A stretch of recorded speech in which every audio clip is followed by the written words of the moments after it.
Today, we speak of Martin Ødegaard as one of Arsenal's key players, one of the Premier League's finest midfielders.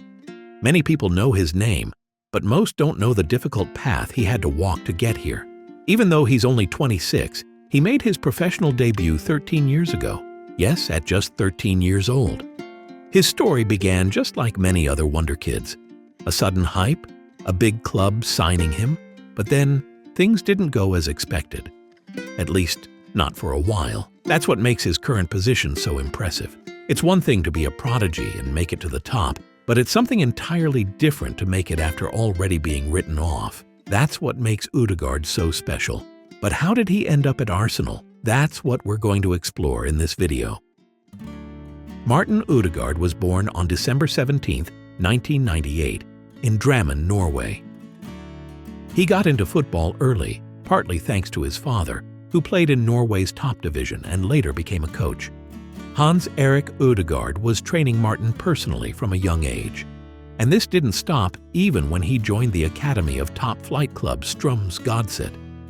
They say that even while going to school and attending 3 team training sessions a week, he still fit in an extra 20 hours of individual practice.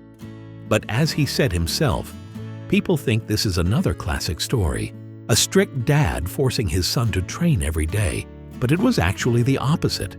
His father made him fall in love with the work, the training, and the sport. And that's how football became his passion. It didn't take long for his club to realize they had something special. He consistently played with older age groups and often ended the season as top scorer. More and more foreign clubs started monitoring his development. And then, to everyone's surprise, he made an appearance for the senior team in a friendly match.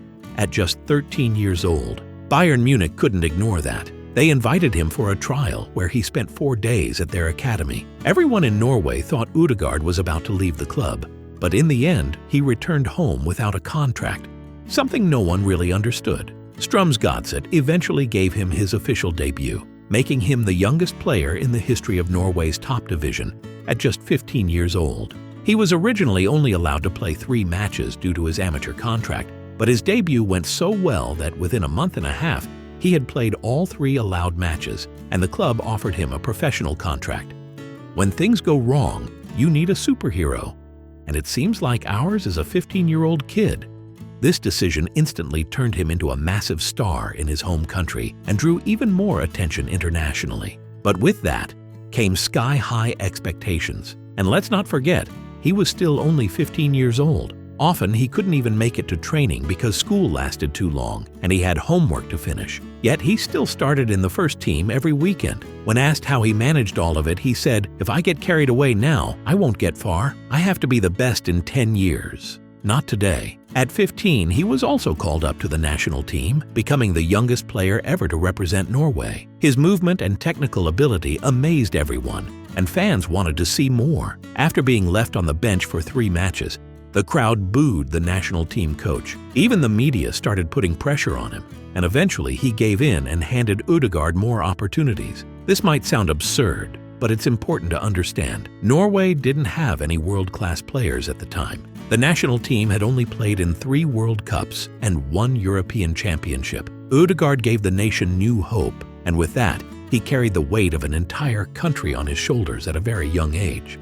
He finished his first season in Norway's top division with 23 appearances, 5 goals, and 7 assists. The Bayern Munich president was furious that the club had let Ødegaard go without a contract a year earlier. He even launched an internal investigation, because by that point, everyone wanted him. Ødegaard toured Europe, visited stadiums, and lived experiences most kids can only dream of. Every top club wanted to sign him. Manchester United sent Van Gaal and Ødegaard's childhood idol, Ole Gunnar Solskjaer, to Norway to visit the family. Barcelona gave him VIP tickets to a match against Ajax and even gave him a private tour of La Masia.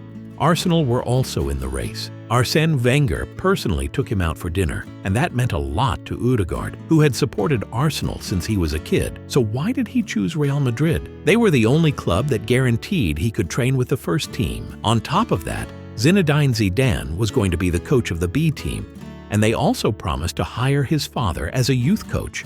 These things convinced the family, and Ødegaard signed with Real Madrid. which, as it turned out, was not the best decision. He was still very young and inexperienced. To illustrate how unprepared he was, when his plane landed in Madrid, he thought they'd take him to a hotel so he could change clothes before the press conference.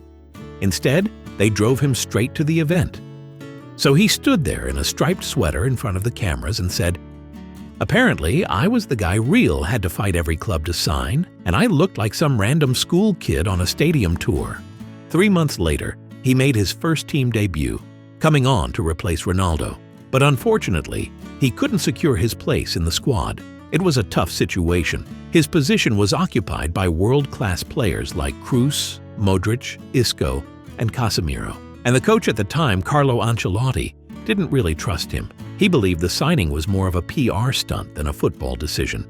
So Ødegaard was caught in the middle of an internal power struggle between the coach and the president. He was moved to the second team, Castilla, where Zidane was the coach. But even there, things didn't go smoothly. Ødegaard had been promised he could train with the first team, so he prioritized those sessions. But at Castilla, neither the staff nor his teammates liked that, and as a result, there were times he wasn't even included in the matchday squad. In 2016, Zidane was promoted to manage the first team. He tried to give Ødegaard a chance, but it was limited to just one Copa del Rey match against a 5th division side.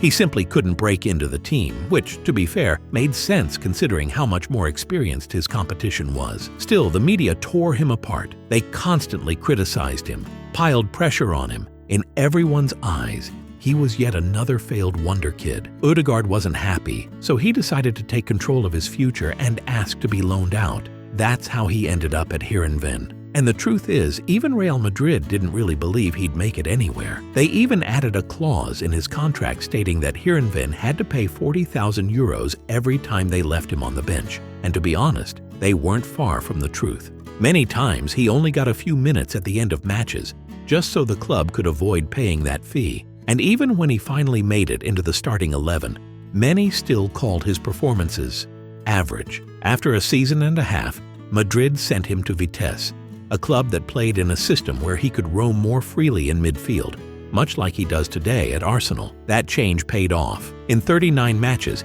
he scored 11 goals, delivered 12 assists, and was named the club's player of the season. Madrid took notice of his progress and the next year loaned him to Real Sociedad to gain La Liga experience. At that point, it looked like the club was finally starting to see him as part of their future, and the move turned out to be a brilliant decision. Ødegaard fit in perfectly. He was named Player of the Month several times. After 10 rounds, Sociedad was sitting third in the table, just 1 point behind the league leaders. Their style of play was hailed as some of the most attractive in Europe, and at the heart of it was Ødegaard. This was his breakthrough season.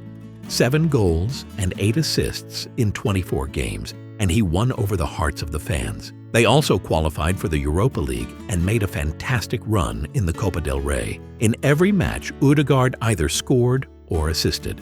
The club went on to win its first trophy in 33 years. At the end of the season, the Norwegian wanted to stay. He felt like he had finally found the place where he could build his career. But then Zidane called again. He wanted Ødegaard back in Madrid, promising this time things would be different. Because of their shared history in the B team, Ødegaard accepted. It seemed like he was finally ready to fulfill the dream he had carried since childhood. But again, things fell apart.